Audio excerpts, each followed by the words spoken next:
production of the Drowsy Chaperone. We're all very excited that you are all here. Your exits, in case of emergency, are to your right through those 4 doors or through the entrance you came through. I'd like to mention that this is a student-run group. This is student-produced, student-directed, and student-acted across the board. So we're very excited to be putting the show on, and we hope you enjoy the show.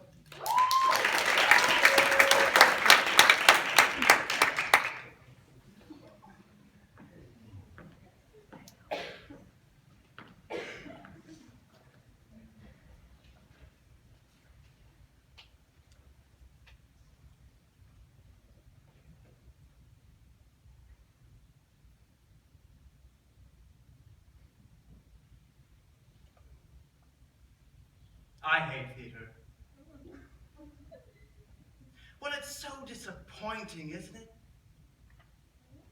You know what I do when I'm waiting for a show to begin? I pray.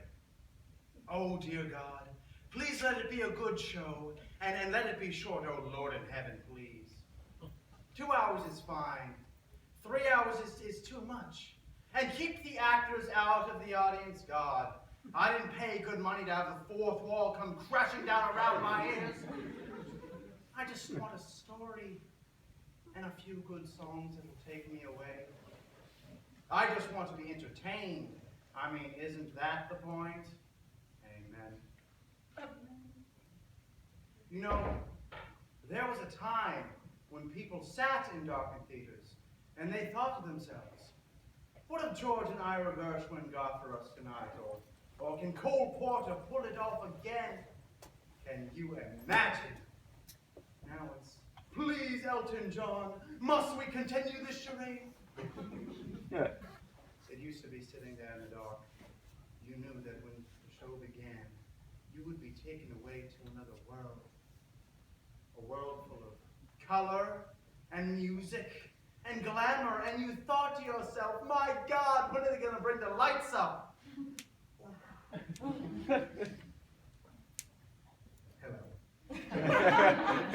How are we today? I'm feeling a little blue myself. A little anxious for no particular reason. A little sad I should feel anxious at this age. A little self-conscious anxiety resulting in non-specific signs. A state that I like to call blue. Anyway, whenever I'm feeling this way, blue, I like to listen to my music.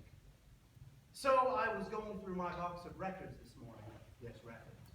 And I was about to put on the 1962 soundtrack recording of Meredith Willson's The Music Man. I had a craving for a young Ronnie Howard. But then I said, no, let's have a treat. Let's disappear for a while in the decadent world of the 1920s, when the champagne flowed while the caviar chilled and all the world was a party. For the wealthy, anyway. So I dug about, and what did I find with one of my favorite shows? Gable and Stein's The Drowsy Chaperone. Remember? Music by Julie Gable. Lyrics by Sidney Stein. It's a 2-record set, remastered from the original recording, made in 1928. It's the full show, with the original cast, including Beatrice Stockwell as the chaperone. Isn't she elegant? This is a full 15 years before she became Dame Beatrice Stockwell. Can you believe it? Let me read you what it says on the back. It says, mix-ups, mayhem, and gay wedding. And of course the phrase gay wedding has a different meaning now, but back then it just meant fun. And that's exactly what this show is. Fun. So, would you indulge me? Would you let me play the record for you now? Oh, I was hoping you would say yes.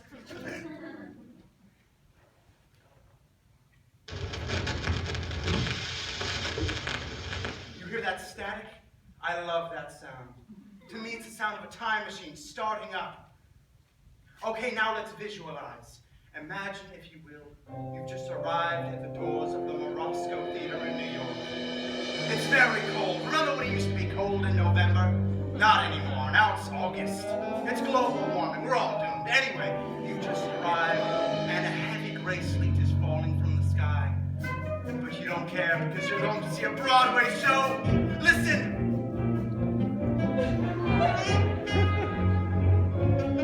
This is wonderful. It helps if you close your eyes.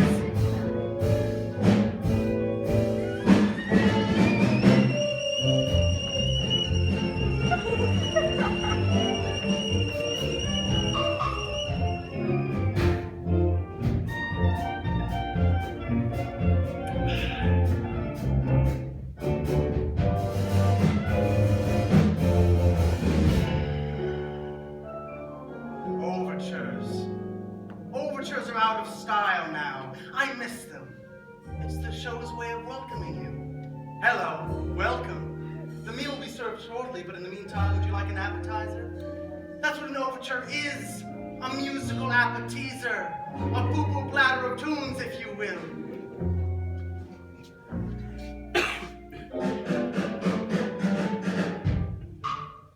Oh, something new. What could it be? Kind of frolicking? Maybe involves pirates? Don't worry, there are no pirates. Okay, now here it comes.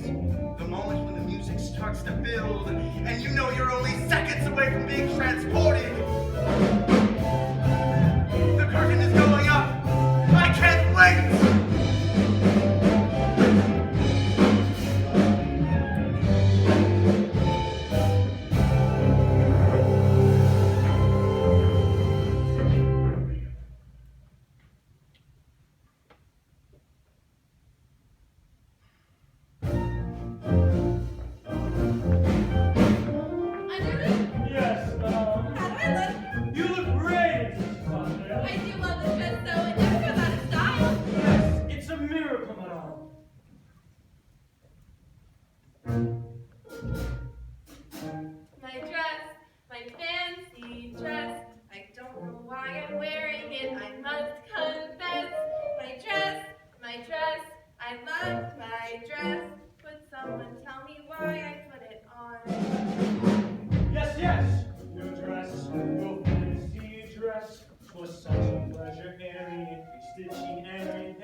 flaky woman, a Latin with audio, and an aviatrix, what we now call a lesbian. And of course, my favorite character, the Drowsy Chaperone.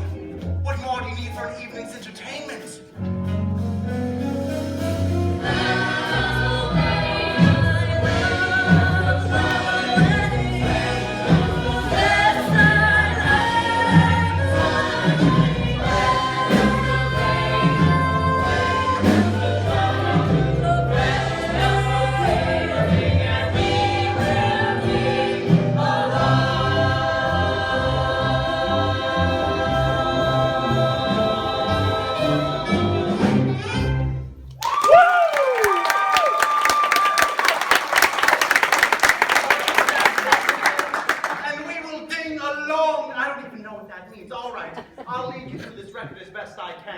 So we begin with a welcome from the love-struck groom. Well, I just want to thank you all for coming. I tell you, I must be some lucky fellow. Well, who would have thought that I, Robert Martin, would be marrying a glamorous showgirl, and that glamorous showgirl would be willing to give up a successful career for me, Robert Martin. Now, if we were for prohibition, I'd say let's raise a glass. You're here. To Miss Janet Vandergraft, the most beautiful girl in the world. Absolutely not! What? Excuse me? The groom mustn't see his bride on the day of the wedding. It's bad luck. I hope you heard that, because that's the plot, basically. Hang on for the ride. Breakfast will be served in the Arabian room. Say, it's a little early in the day to be drinking, isn't it? I don't understand the question. Look, you keep Janet away from Robert. That's your only job. You're the chaperone. I am capital. Who's my little monkey? I'm your little monkey. So the bride and groom are whisked away, and we turn our attention to the B plot, which involves the producer. Mr. Feltzig! Getting married and quitting show business? Mr. Feltzig! Doesn't she know I got obligations? Mr. Feltzig! I can be a leading lady. You said it yourself. I'm useless in the chorus. Kitty, I already told you, you don't got what it takes. But I've been taking lessons. Singing, acting, and ballet. Ballet? Yeah, they're pretty good too. Last week I auditioned for Swanee Lake. A little annotation. Kitty and Filzig were a couple in real life. Jack and Sadie Adler. Now this is a familiar comic construct. A stupid woman and her long-suffering companion. Well, she appears stupid, but in the end she does something clever. And makes everyone wonder whether it was all just an act. The irony here is that Sadie actually was quite stupid, and Jack had to explain all the jokes to her, apparently. But still, she had a wonderful career on the stage. At that time, the theater was the only place where stupid people could earn a decent living. For television, of course. Kitty, I don't have time for this. Petite form, Mr. Feltzig? Not now. Perhaps a nice profiterole. Boys, I'm not hungry. And perhaps we could give you something else to chew on. Yeah, something that ain't food. What? Your confusion is to be expected. Although we stand before you in the guise of innocent pastry chefs, we are also, and primarily, employees of a certain individual. A certain individual? A certain individual. One who happens to be the largest single investor in all of Feltzig's follies. He has sent us here, as pastry chefs, to express his concern about Miss Vandergraft's impending nuptials. Specifically. That if she gets married and leaves the show, Then there ain't no show. Say, don't I know you? no you don't. Have you ever spent any time in Toledo? Have you ever spent any time in a coma? Yeah. Boys, this wedding ain't never gonna happen. You have my word. Oh, we'll take your word, all right. But to go back on that word would be a recipe for disaster. Now, I hope we have made ourselves perfectly eclair. Wanna cannoli hope? You've got to be kidding me. A trifle much? Don't talk with me. You can try. Alas, we cannot. We're on the lamb. Lamb's an entree, you macaroon. The gangsters were played by interchangeable vaudeville duo the Tall brothers, John and Peter Tall. They were born Abram and Mendel Moskowitz, but we renamed Ellis Island by a sarcastic immigration officer. They represent an early example of the typical Broadway gangster, full of wordplay and stylized movements, not very intimidating. Unless you find dances intimidating, which I do. But not for reasons that would be appropriate for this situation. We'll leave the matter in your hands, Mr. Feldzig. In the meantime, feel free to browse the dessert carousel. Yeah, try the Toledo surprise. It's to die for! Holy cats, Mr. Feldzig! They're gangsters! Very perceptive. Now, go powder your face. I've got to stop this wedding, but, oh Lord in heaven, how? How? I always thought that moment was a little overplayed. So, with the story well on its way, let's go to the groom's room.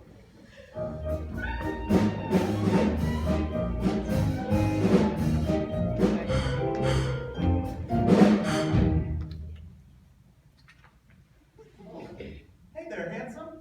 Show me those pearly whites. The groom was played by the dashing Piercy Hyman. He started out as the Albright toothpaste man. His fabulous smile adorned every tube. Albright was hugely popular in the early 20s because it contained cocaine. It's true. If you looked at the label, it was the 5th ingredient down, right after sugar. Anyway, it wasn't long before he became a huge matinee idol. Now, don't you worry. It's perfectly normal for the groom to be nervous on his wedding day. It is? Of course! I love Piercy Hyman. Now, some people say he was a bad actor, but to those people, I say, shut up! Hey there, Mr. Mirror Man, shaking and a-quaking, trembling like them fraidy cats do. Something big be bothering you. Cold feet, running back home. You can make them cold feet hot with the little rhythm. Young feet, old feet, can be uncontrolled feet. Really make them cold feet hot down the aisle. Cross the arches, they can learn to swing. High feet, toes can die. Wedding marches played in ragtime swing make frigid souls come alive and take that dive. Cold feet, small feet, turn them into bold feet. Really make them cold feet. Now you tell the minister that ain't the backstabbing word! So we gotta find a new minister. Say, what are you up to? Oh, I'm just singing a song an old geezer taught me. The Dixie remedy for wet leg jitters. You think you got it? You got the easy part. I gotta get the rice, boutonnieres, and a new minister. I got the weight of the wedding on my shoulders. George, it sounds like you've got cold feet. What do I got? Cold feet. What do I want? Cold feet. What do I do? Cold feet! No! You make the cold feet hot. Look, Georgia dancing.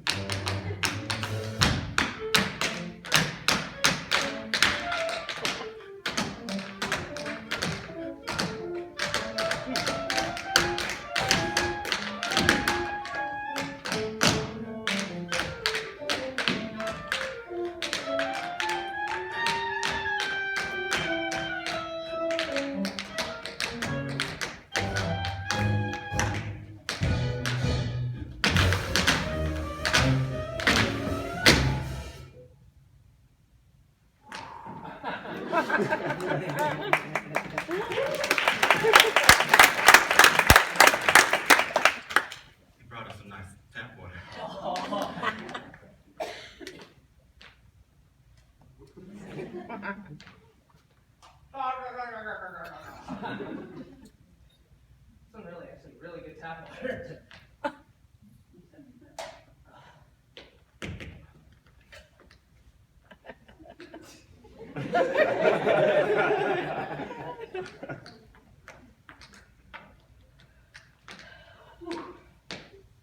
A 5, 6, 7, 8. Coffee, coffee, turn into coffee. We'll make them coffee hot.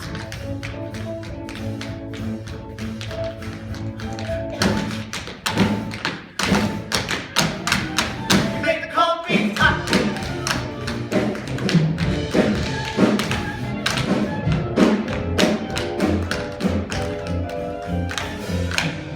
Make the coffee hot.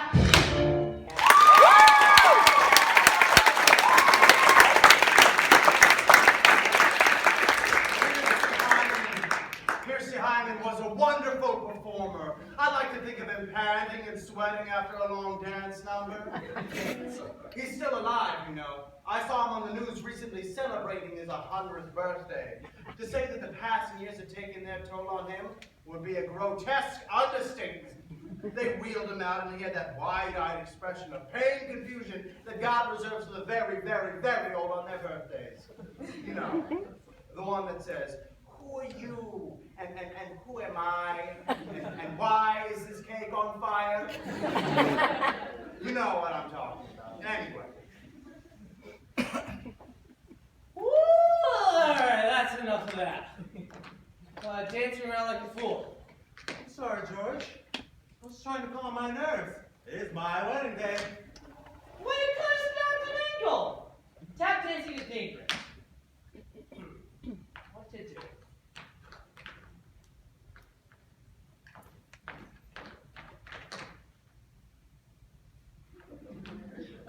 Say, why don't you go out for a skate instead? That's what I want to do when I want to blow some steam. George, what would I do without you? Wait a minute. What was I thinking? Oh, no. You can't go out like that. You might see Janet. Here, take this blindfold. George, you think of everything. Just looking out for you, my boy. And no more tap dancing. Oh, just ignore it. It does that occasionally. It rings. It'll stop soon. Just ignore it. What do you want? Hello, you have reached my answering machine. Leave a short message after the tone, and I'll call you back at my convenience. Well, that's it. The moment's ruined. Thank you, life. Thank you. God, it's like a cell phone going off in a theater. I hate that. Hello, how are you doing? Oh, I'm fine. I'm at the theater ruining the moment. How about you? Oh, I couldn't get out tonight, so I thought I'd ruin the moment by proxy. Sorry. Let's shake that off, Go back in our minds to 1928. They didn't have cell phones in 1928, but I'm sure they had something else for ruining the moments, like bugles or something. So the scene shifts, and we find the bride, the glamorous Janet Van de Graaff, entertaining questions from the boarders as she lounges by the pool. Miss Vanderbilt, is it true you're giving up a successful career to marry a man you hardly know?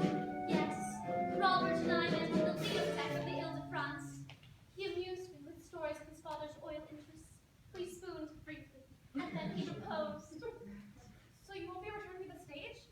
Ever? I shan't. You shan't. I shan't. Can we hold you on that? Yes. One more question. Why in the world would anyone but Alexander Gibson? I got a question for you. How can you even consider leaving the footlights when you know damn well you got grease paint in your veins? Oh, Victor, please. Oh, Janet, I'm begging you. Ditch the mug and stay with the Follies. I'll give you anything you want. I'll put your name above mine on the marquee. Oh, Victor, if you think this is about vanity, you couldn't be more wrong. I don't want to show off no more. I don't want to sing tunes.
remember? Surely you remember the Oops girl.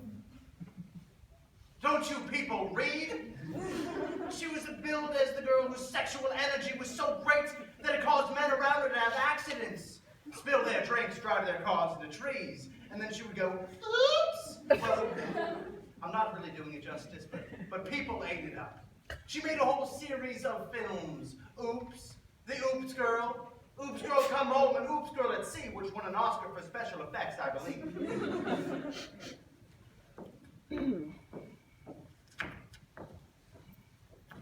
Okay, so begging and groveling didn't work. On to plan B, and for that, I'll need an accomplice, someone gullible with loose morals. I need a, what do you call him? A European. La la la la la la la la. In walks Adolfo, self-proclaimed ladies' man. Adolfo was played by former film star and world-class alcoholic Roman Bartelli. He was the one who later dragged himself to death at a chateau in Nice, remember? It was 5 days before they found that body, and by that time it had been partially consumed by poodles. Excuse me, I don't believe we've met. I am Adolfo. You are Adolfo? Yes, I am Adolfo. Not the Adolfo. Yes, I am Adolfo. Funny, you don't look like a scoundrel. Yes, what? Why, I just overheard the groom saying that Adolfo is a scoundrel. Adolfo? A scoundrel? Those very words. Adolfo is a scoundrel? It's like I'm hearing it again. This is outrageous. He sings us to peoples, to beautiful ladies with breasts, to make me love. Why, You must take matters into your own hands. Yes, I must take this groom into my hands and kill him. Yeah! No! Don't kill him. Just hurt him enough so he can't get married. Yes, I will kill this groom. Show me to the groom. Wait! What? What kind of man is this groom? A big man? Well, A burly fellow? he's big on the outside. No. Adolfo no fight big man. Small, pale, little, wheezy, dwarf people, Adolfo can punch far away. No big man. So, you're a lover, not a fighter. Yes, Adolfo is lover of beautiful ladies. Some say I am king of romance. Well, you know what they say. The best way to get revenge on a man is through His door! No. The best way to get revenge on a man is through His window! No. Revenge on a man through his Through his what? There's no other way! I'm not Santa Claus coming down chimney! woman.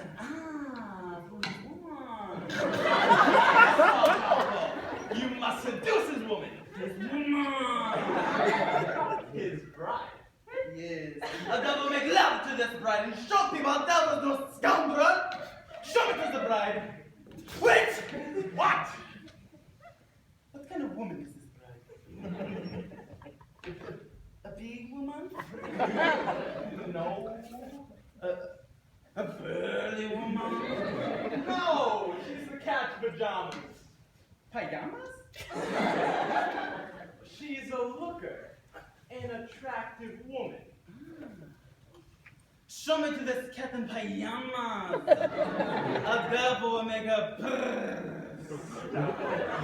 Like a cat in pajamas.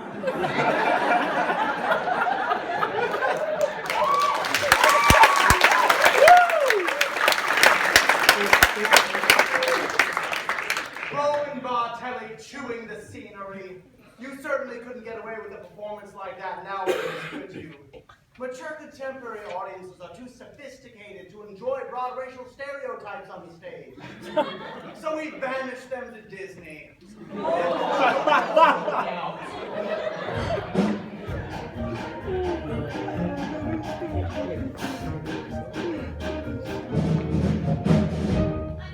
Yes, ma'am. The pastry chefs have been kind enough to provide the liquor for the party. But remember, underling, we have to be discreet. Yes, ma'am. It is prohibition after all. I am aware of that, madam. You have to use code words. For instance, if somebody asks for a glass of ice water, what they really want is a glass of vodka. Have you got that? Yes, madam. Are you sure? Maybe you should write something down. I understand a glass of ice water is a glass of vodka. What is a glass of ice water? Vodka. Ice water? Vodka. Ice? Vodka. Okay, you see? That's settled then. One less thing to do. Say, underlings, can I please have a glass of ice water? That meeting with the pastry chefs was rather trying, and I could really use a refreshing glass of ice water.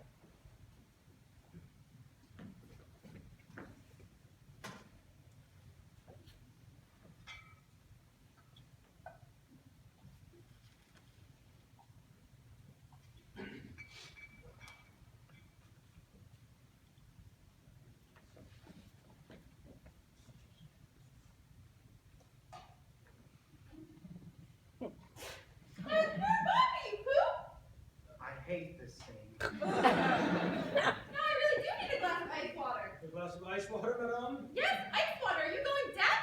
Would that I were. You can see where this is going, can't you? It's just a series of spit takes.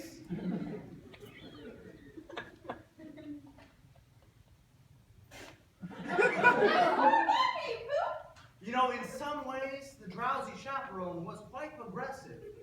A black actor playing Robert, for instance. Your ice water, madam?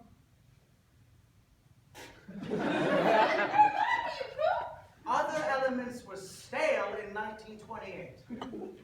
You know what? I'm going to skip ahead.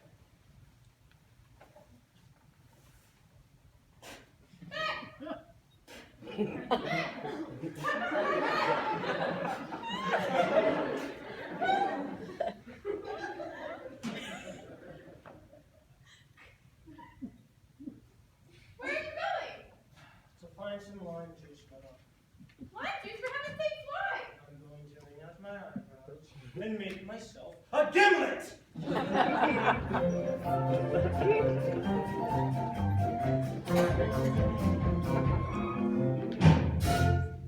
Now, you're probably asking yourself, what was that routine doing in the show? Well, it's quite simple. There's a song coming up, and they needed something to allow for set change. It's simple.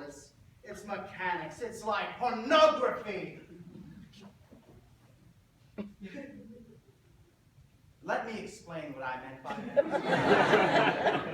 You see, in pornography, the story is simplistic. How do I pay for this pizza, being the classic example? My point is in a musical, the story exists to connect the longer, more engaging production numbers. What? Well, what kind of a society would we live in if we can't discuss the similarities between pornography and musical theater?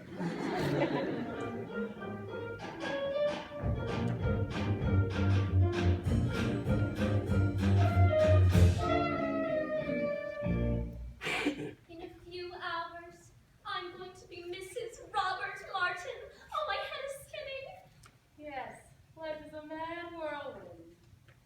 Now, this is a really interesting scene. This is the only time in the show that Beatrice Stockwell and Jane Roberts are alone together on the stage. You see, Jane Roberts was an emerging star, but Beatrice Stockwell was already well established and a force to contend with. Oh, I'm filled with such apprehension, but I suppose that's normal considering the circumstances. Have you ever been married, chaperone? No, I drink for pleasure, not out of necessity.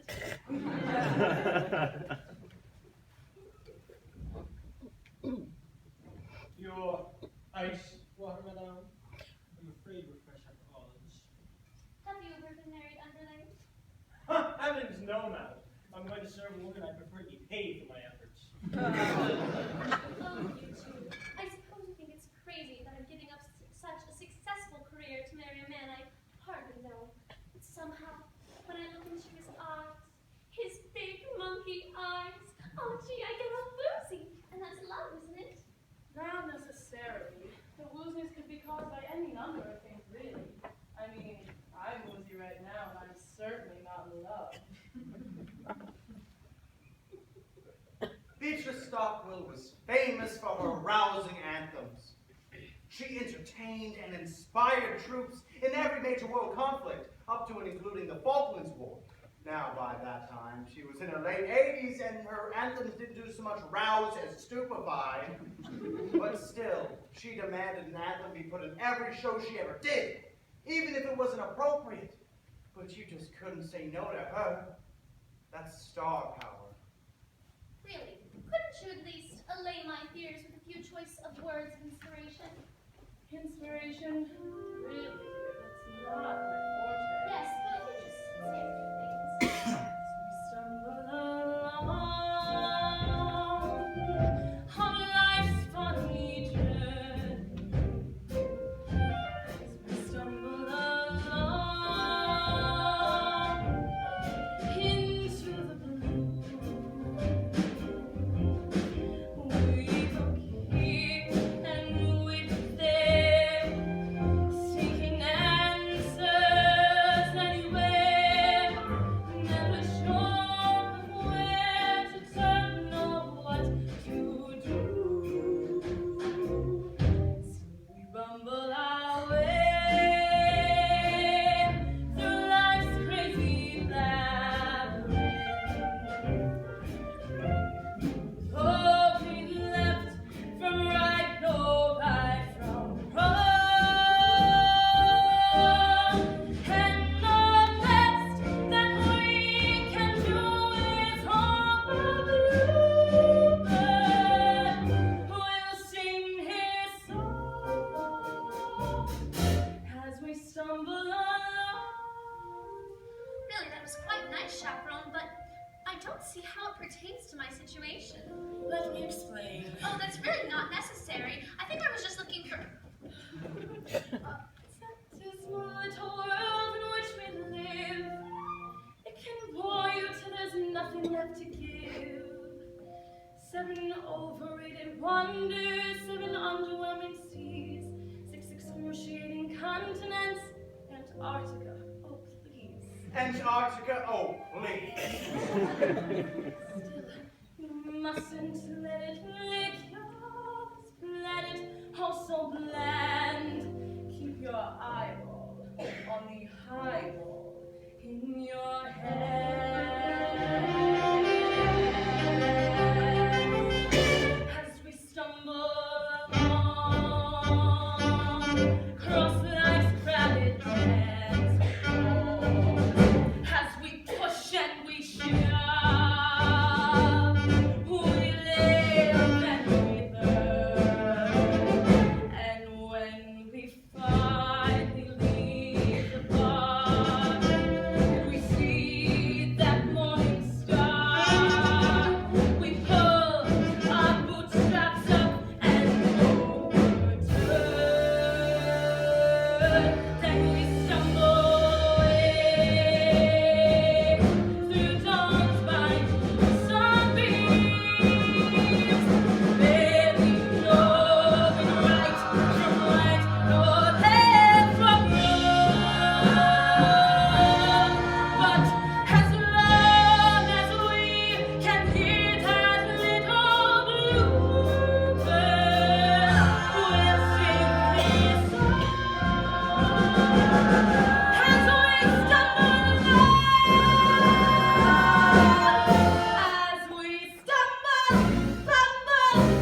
concerns of others. My mother was like that. That was really quite inspiring, Chaperone, but I'm still conflicted.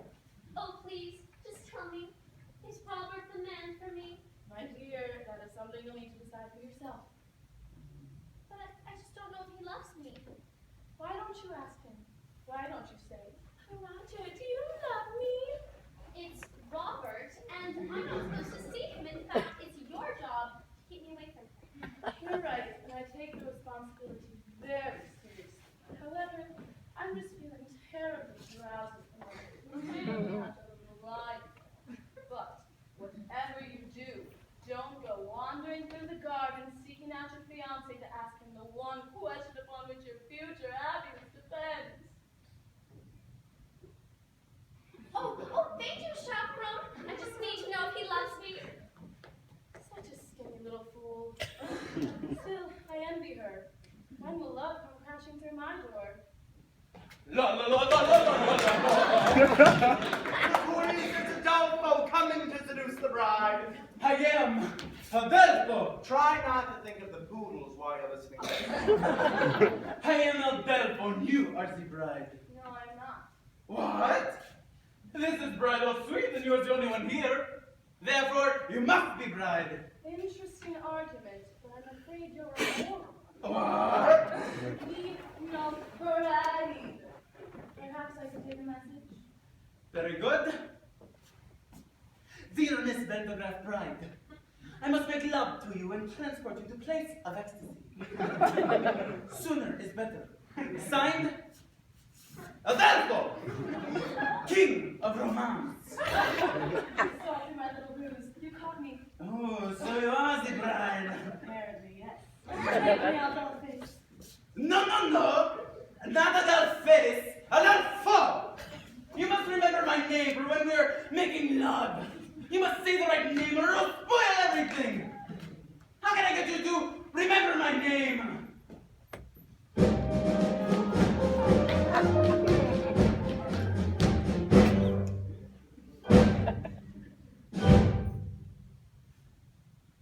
I'm sure that you have heard the name of Adelpho.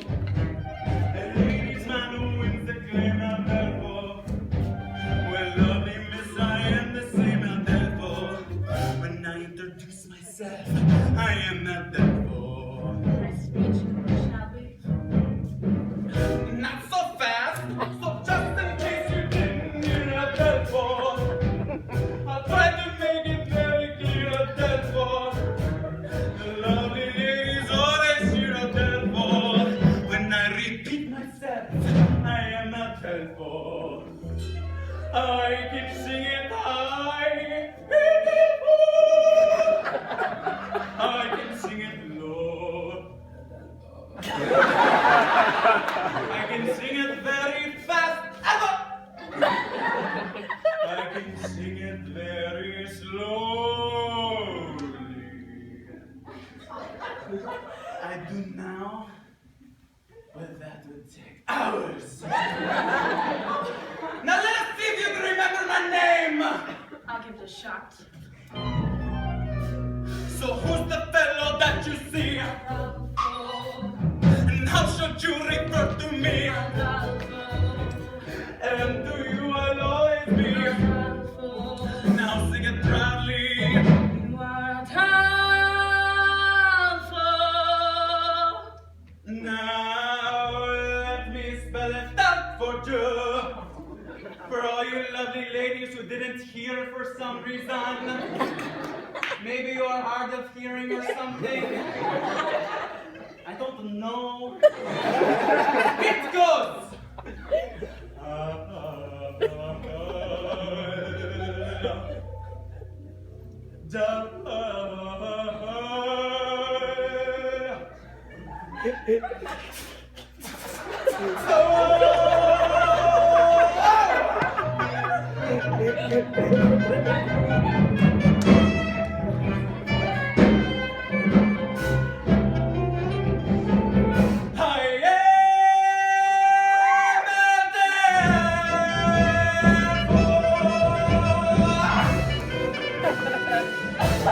Adelpho!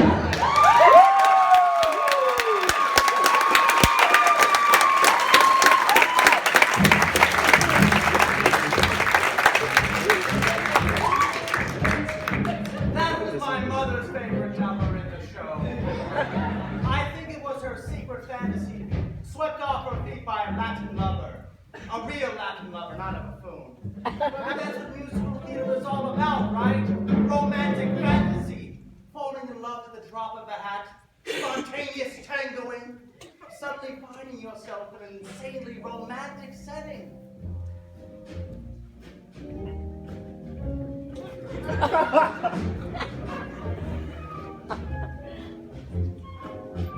I'm an accident waiting to happen.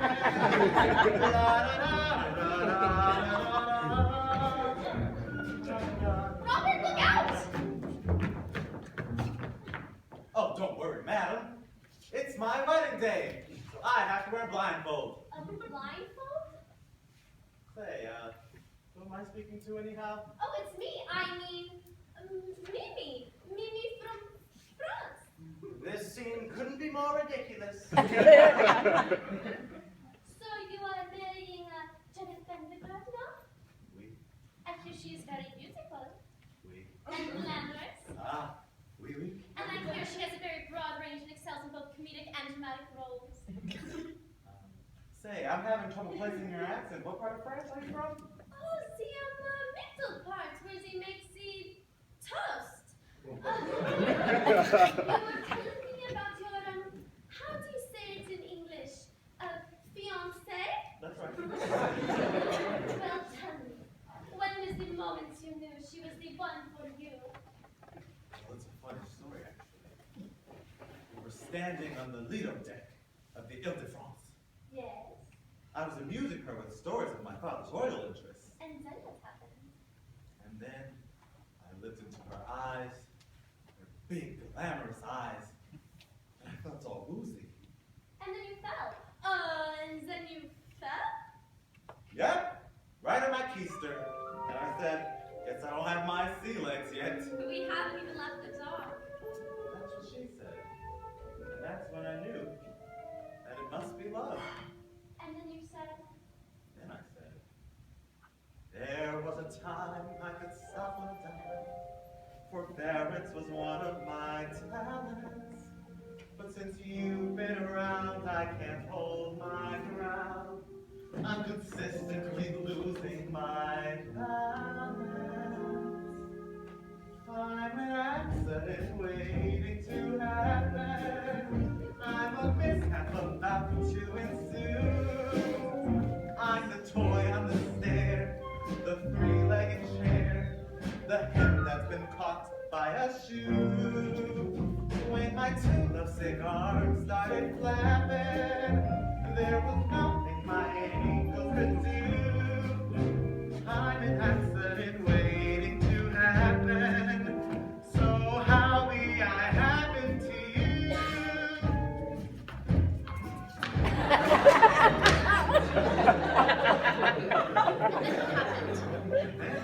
She joined in.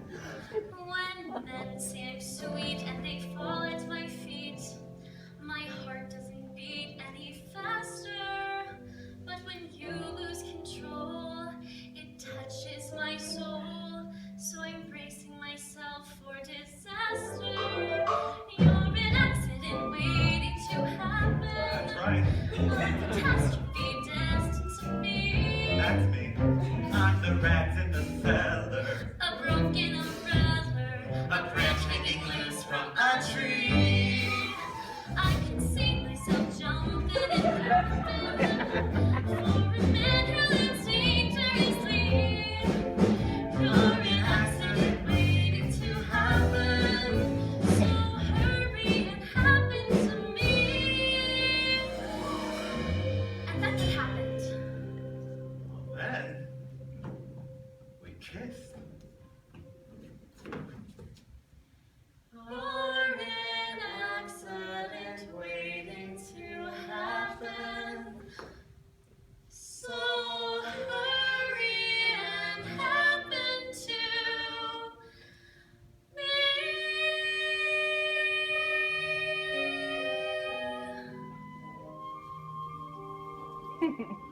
Wait! You kissed a strange French girl on your wedding day! Oh no! Oh my God!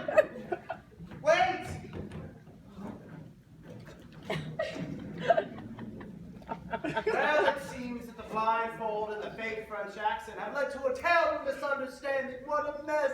Will it all work out in the end? Of course it will. It's not real, it's a musical. It always works out in a musical. In the real world, nothing ever works out. And the only people that burst into song are the hopelessly deranged.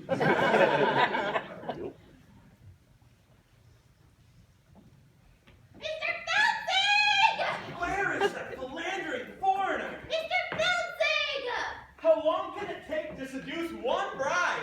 Mr. Felzig, you don't need Janet no more! Kitty, not now.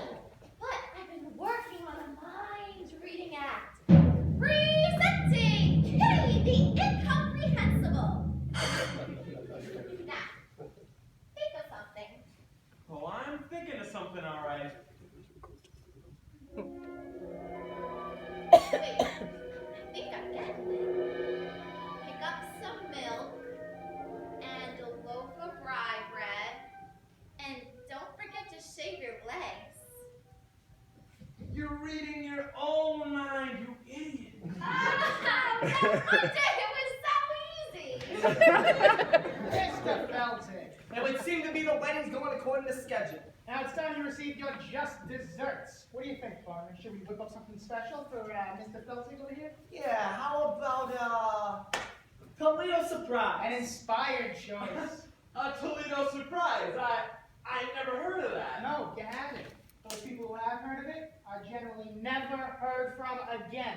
We'll share the recipe with you. First, you chop the nuts. Then you pound the dough. Then you bake it up nice and slow. And then you got your Toledo. Toledo surprise! Could you run that by me again? It's a very simple recipe, Mr. Felton. First, you chop the nuts. Then you pound the dough. Then you bake it up nice and slow. And then you got your Toledo. Toledo surprise! Why don't we give them a little taste?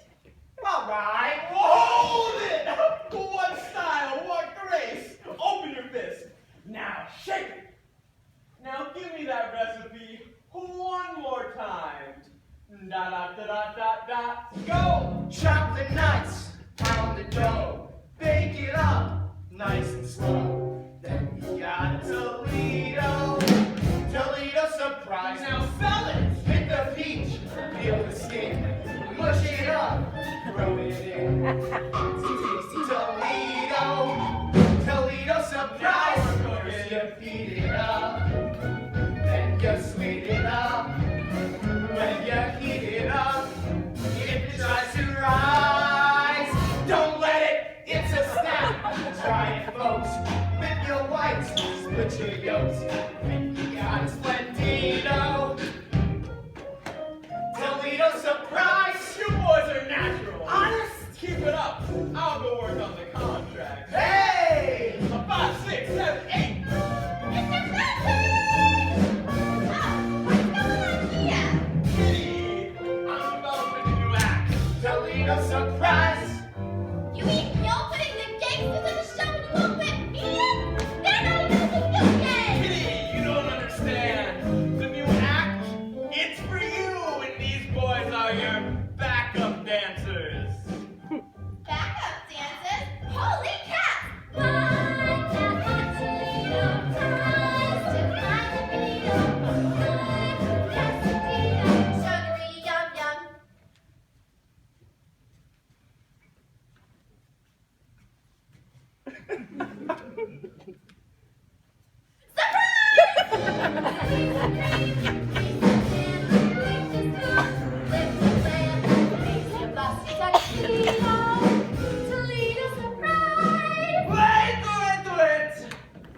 Wait! Therefore we make announcement. Wedding is off! What? For love of God, why? Therefore has made love to the bride. That's not the bride, you idiot. That's the chaperone. What? The wedding is on. The wedding is off. What? Robert kissed a French girl. Her name is Mimi. She's very beautiful. I couldn't help it. She was just like you. Only French.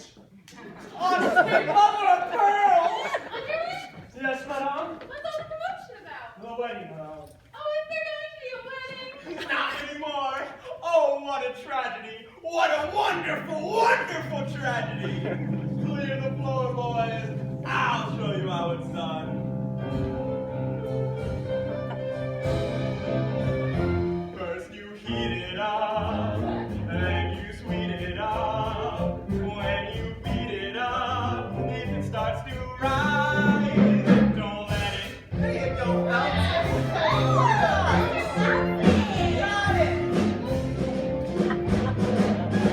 To lead a surprise. Surprise? Wait until it's ready. Surprise? Wait until it's ready. Surprise? Wait until it's ready. Now it's looking ready. Surprise! You got it! Things we shake, things we shake. This dessert takes the cake. Like a torpedo. Toledo surprise! Toledo surprise! Toledo surprise! Surprise!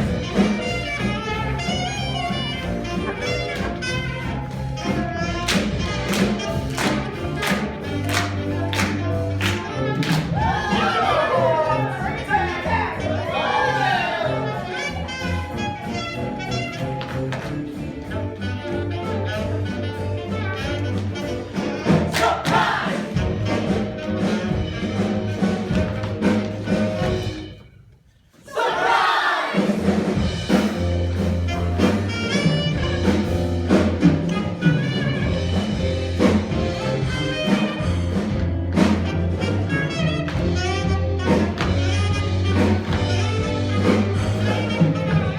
Oh, we're creating something! Oh, here it goes!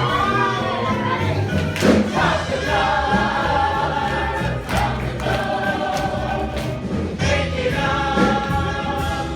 Nice and slow. Toledo surprise! You gotta tell me. You gotta tell me. You gotta tell me. You gotta tell me. You gotta tell me.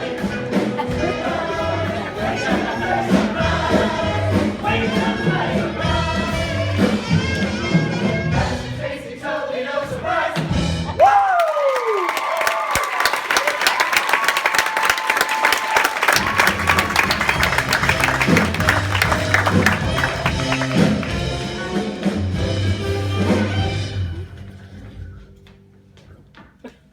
Why are we dancing when our dreams are in tatters? Yes, yes.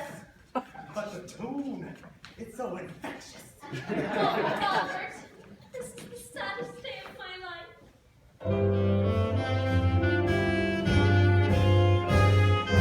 Wedding bells won't ring, wedding bells won't chime.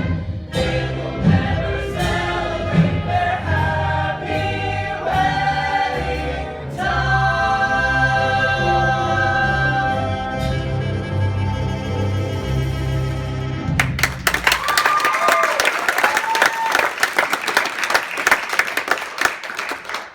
And that's that. The curtain falls and it's time for intermission.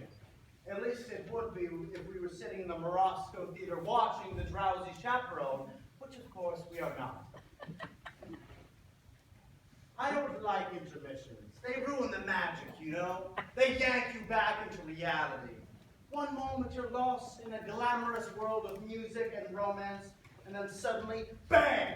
Surrounded by tourists. Rappers and nattering about the lack of women's restrooms.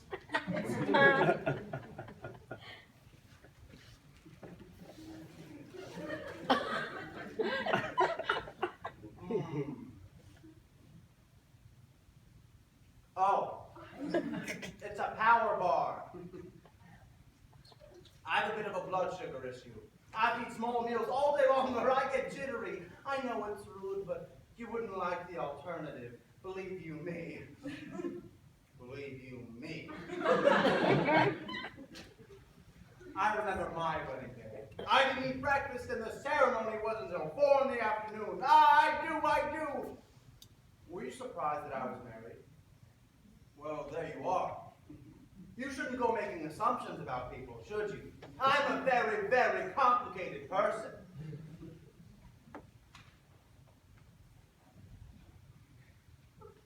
I have to pee now. I'll be quick, I promise. And while I'm gone, you can listen to the beginning of Act 2.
and American Ray did not see eye to eye. But Emperor, sometimes a new outlook can change your point of view. What? Precisely. What is it about the Asians that fascinates the Asians? What is it about the Asians that's so nice? Is it the wontons, the egg rolls, the rice? Perhaps it's Buddha or Confucius and their excellent advice. What? Is it about Caucasian that mystify the Asians? What is it about Caucasian that's so odd? They call a lovely lady a god. They have hair upon their chest and only have one god. Impossible! Sorry. That song was not from the Drowsy Chaperone. I have a woman who comes in once a month. Can you say that? I have a woman?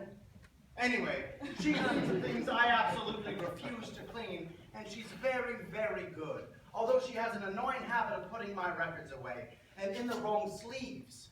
Even though I say, no touch records, Carmilla! No touch records!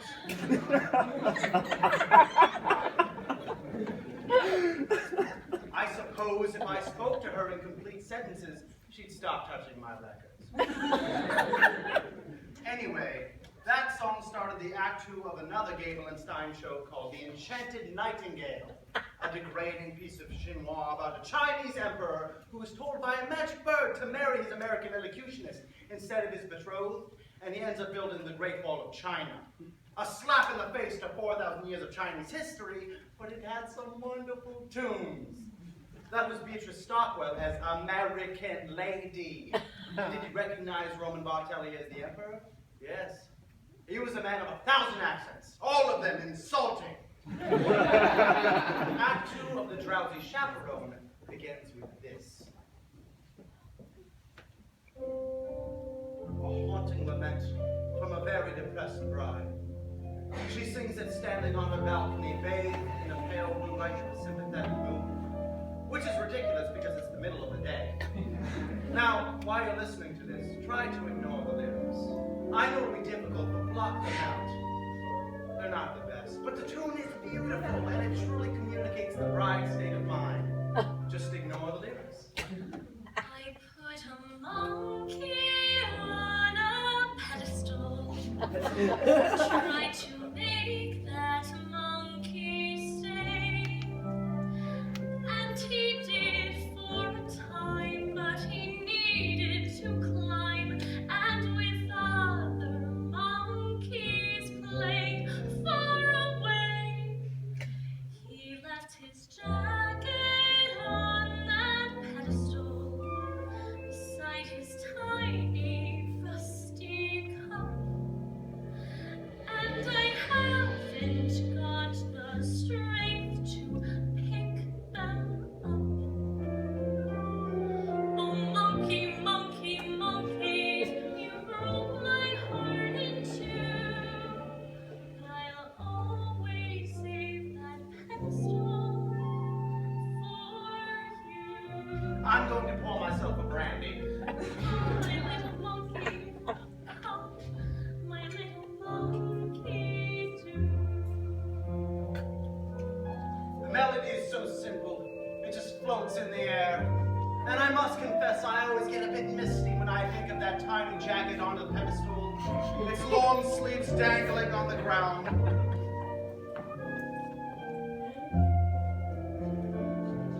Oh, monkey, monkey, monkey, you broke my heart in two. But I'll always save that pedestal Pedestal. for you. Come, my little monkey, come, my little monkey do. Okay, here we go. Wait, Who are you? I'm Janet Vandergraff. Do you need anyone? I don't need anyone. What about the love of one man? What do I care about the love of one man when I'm adored by millions? Do I need to be so gloomy? No, no, no! I can rule the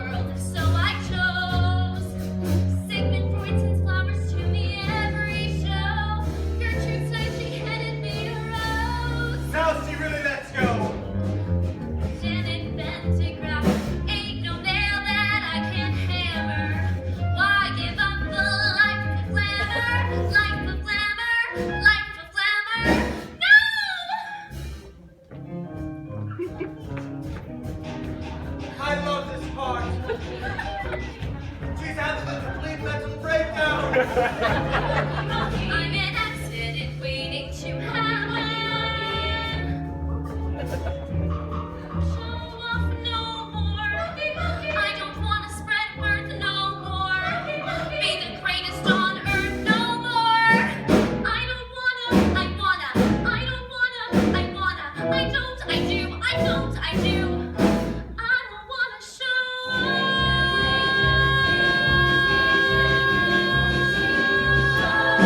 And I think short and future is secured and its millions will do just fine. And any future I could ever care to shape includes just one two-timing cat who drives me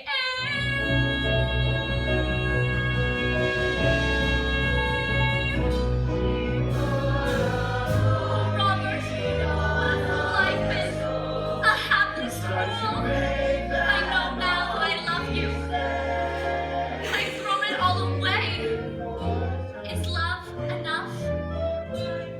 Is love ever enough?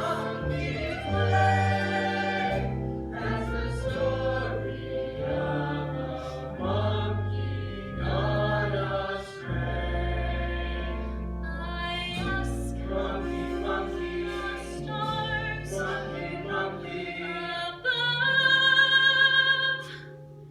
Is it the monkey or my pedestal?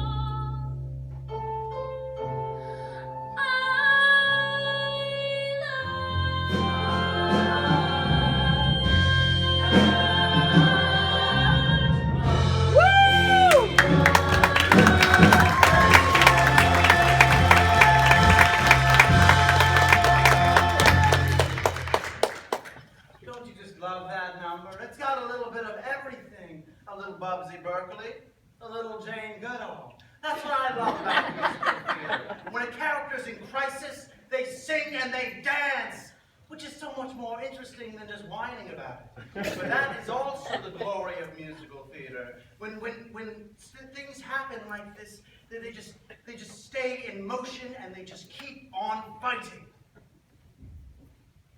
That's what you've got to love about Janet Van de Graaff.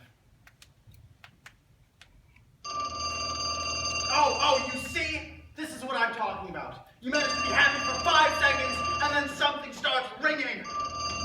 Ah!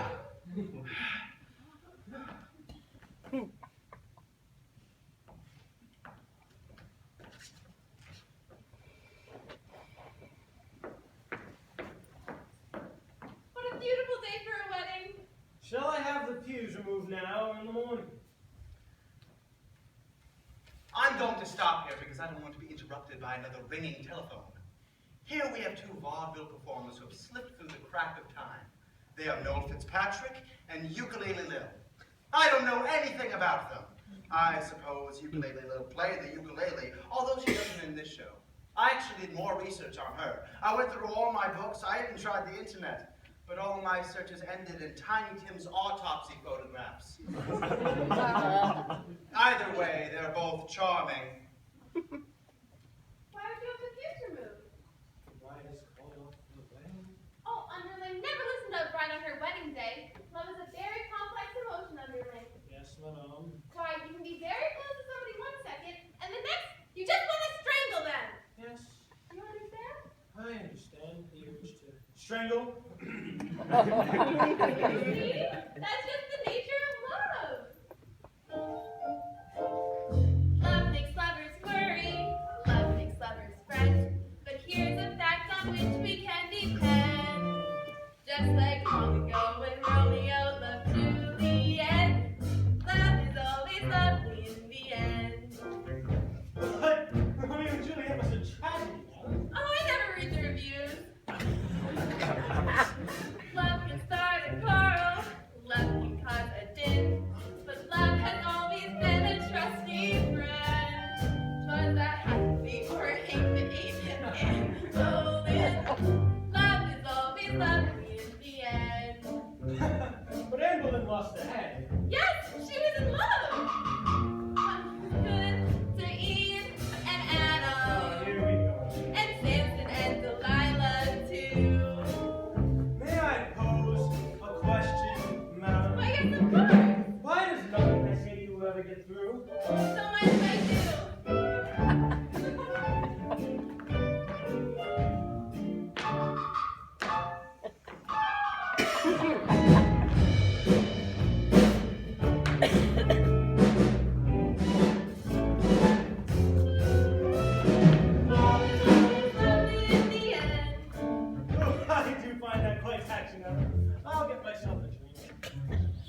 was a brute. I don't mean him, you silly coot.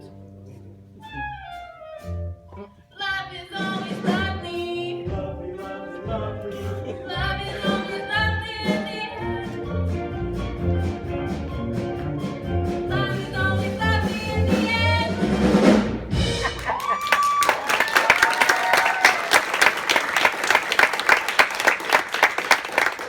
Yes, that was quite charming. But to be frank, on some level, that number pisses me off.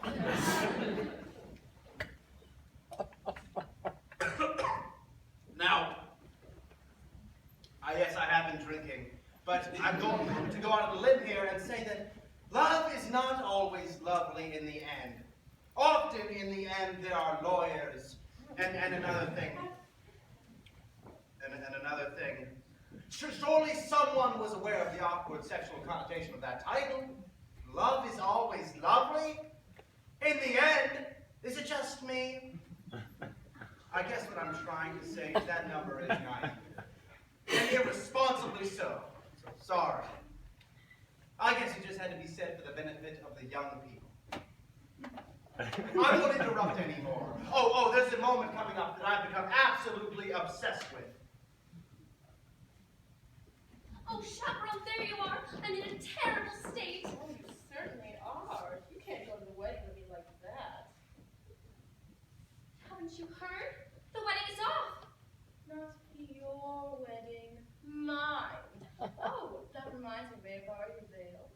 You're getting married? But to whom? La la la la la la la la. Ah, beautiful lady with baffled expression. You're marrying Aldolfo?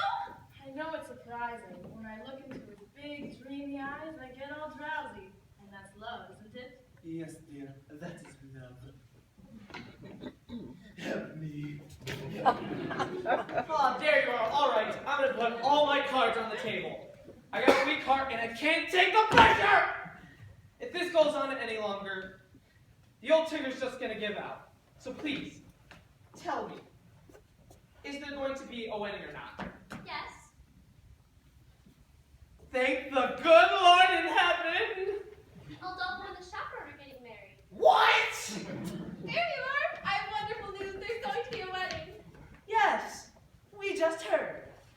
You did? Yes, we just heard. Didn't you just hear what I just said? But who told you? I did. But how did you know? What difference does it make? Mrs. Tondale and I are to be married in the garden at 7:30 this evening. What? Oh, Congratulations to everyone. What kind of cockamamie wedding is this? Everyone's getting married except the bride and the groom. There you are. I've been looking everywhere for you. Hello, Mr. Martin. Oh, Janet, don't be that way. Can't you find it in your heart to marry me? It is our wedding day. And besides, George, he's going through all this trouble. And I do love you. More than I can say. But you kissed another woman. Yes. I just don't understand it. This may sound rather ridiculous, but when I was kissing that French girl, it was just like kissing you. Oh, Robert, you were kissing me. What? George? Well, that French accent was remarkably accurate. Thank you. I tell you, while playing the role of Monique in Hold That Baguette. There you are, Janet. Before you do anything, think about this. No matter how well you play the role of happy wife, you will never get a standing ovation. Oh, Chaperone, I'm so conflicted. Please, this one time, give me a piece of advice that is appropriate and coherent to my situation. Should I marry Robert? Okay, here's the moment I was talking about. Not only the accumulation of the entire plot, but a moment that has fascinated me more than any other, and has brought me back to this record again and again. Here it comes. Well, my advice to you is... And here it is, listen. Try again. You see, someone drops a cane, so you can't quite make out what he says. I'll play it for you again.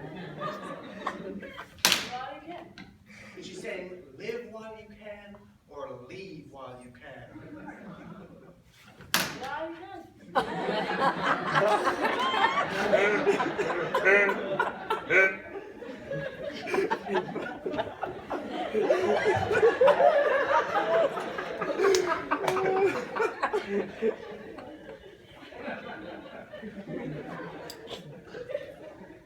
Well, it's Beatrice Stockwell, so it might just be a cynical quip, but this is a wedding after all. And that's exactly what you're thinking when you're standing at the altar, isn't it? Live or leave. And you have to live because you do love her in some way. It's not an exact science. An arrow doesn't come out of the sky and point to the one who you're supposed to be with. So one day you say it to someone. You say, I love you. And you're basically phrasing it as a question, but she accepts it as fact. And all of a sudden there she is standing there in a $3,000 dress with tears in her eyes, and her nephew made the hoopah. So what do? You say, I was kidding, I was joking. No, you can't. You choose to live, right? You live. And for a few months you stare at the alien form in bed beside you and you think to yourself, who are you? Who are you? And one day you say it out loud. And there's a trial separation, and couples counseling, and all your conversations about her eating disorder or your Zoloft addiction, and you're constantly redefining and reevaluating and revisiting before you finally lose a deposit on the house, and the whole relationship ends on a particularly ugly note with your only copy of Gypsy spinning through the air and smashing against the living room wall. But still, in a larger sense, in a broader sense, it's better to live than left. Right?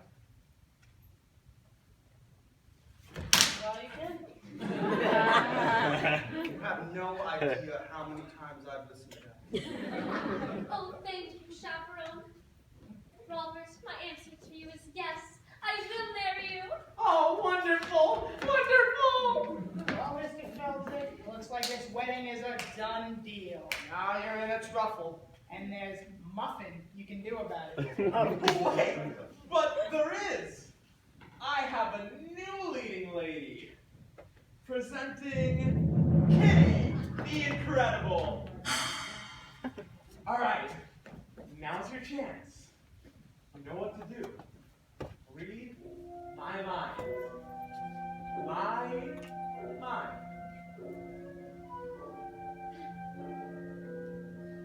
Kitty, will you marry me? Yes, Mr. Felton, yes, I do!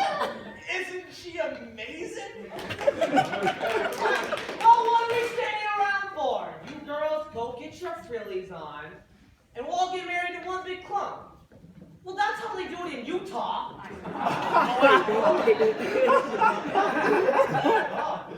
4 weddings in one day? I guess you're everyone's best man now. I am? Yeah. I am! Hip, hip. Hooray!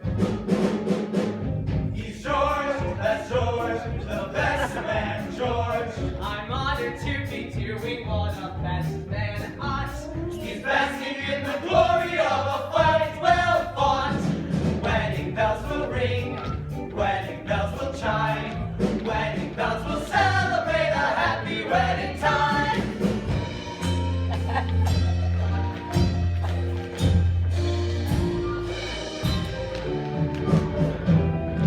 Wedding bells will celebrate a happy wedding. Minister, you may begin.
project can form a marriage.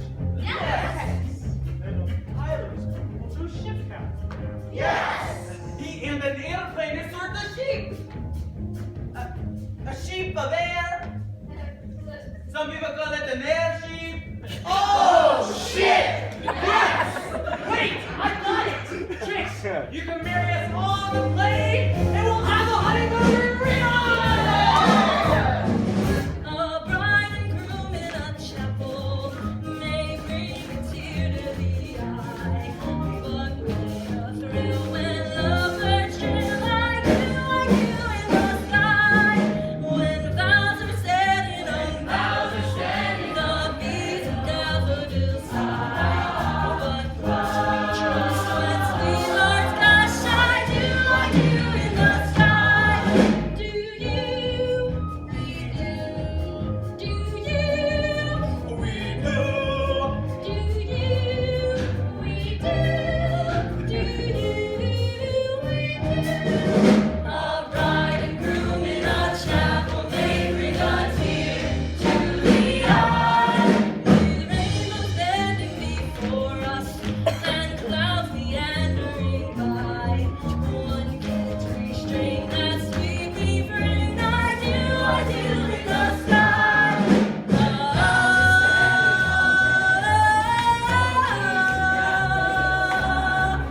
But heartbeats rush when sweethearts gush. I do in the sky. I do in the sky. Look! Up ahead! Do you see it? Could it be? Yes! It's Rio! Hurry up, Trix! We've got some honeymooning to do! Then fly,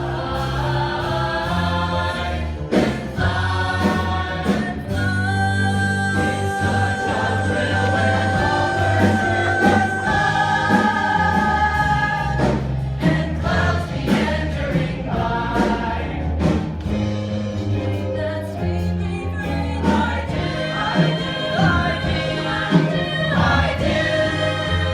I'm in love. Oh no! Oh no, I can't believe it. Okay, everybody stay calm. This happens occasionally. It's a horrible old apartment with terrible wiring. Just concentrate. Just keep the show alive in your minds. Don't talk to anyone. Don't let yourselves be distracted. I'll find the fuse box. There it is. Everybody be quiet. It's the super. Oh, God.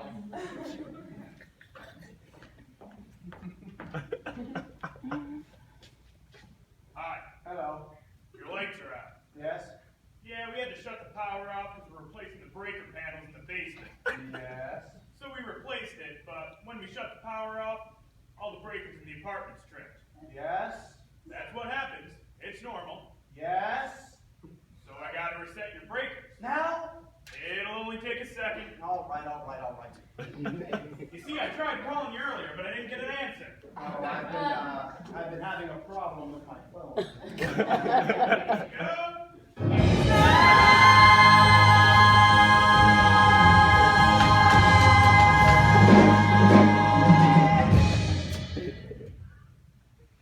What? What's that? It was a record. What kind of music was that? Was music. Was a show. Was a musical. You like musicals?